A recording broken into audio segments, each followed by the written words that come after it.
Manaji hapa ndugu yangu. Vipi jamaa wako hapatikani? Maana mmenzulumu ama? Nilijaribu kumpigia hata mimi lakini simu yake haikupatikana. Sasa, kwa nini ndugu yangu mnafanya hivyo? Au mnataka tuanze tena kutafutana jamani? Nitakutafuta. Unasema? Halo? Halo?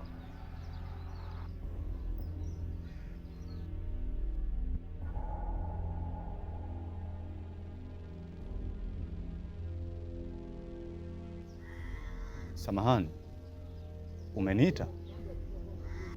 Wewe ni nani? Mbona unafanana na mimi? Hata mimi nashangaa. Nafanana na wewe. Hilo swali najiuliza hapa. Oya, acha uboya.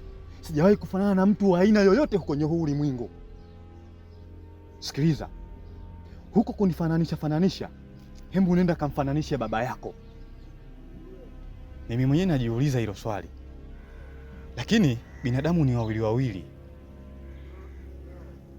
Kwani wewe ni nani? Oya, sikiliza mimi nikwambie kitu. Sawa? Unaamini binadamu ni wawili wawili, lakini sio kama mimi nifanane na wewe. Lakini ukitazama kila kitu tunafanana. Kuanzia mikono mpaka hipo. Yaani kila kitu tunafanana. Au wewe ni ndugu yangu?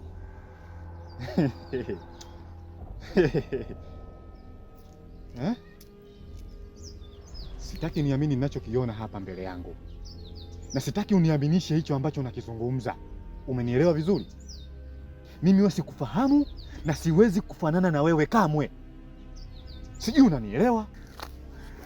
Lakini mbona unakuwa mkali blaza? Ukali ni wa nini? Tujaribu kutambuana basi. Unasemaje? Sawa. Kama unaona hiyo ni solution kabisa. Ni sawa, tukikutana kila mmoja atapita njia yake. Sikiliza. One day nitakuja kukunyonya mafua ukija kunifananisha tena. Sijui unanielewa vizuri? Uje ujichanganye kwenye anga zangu mdogo wangu.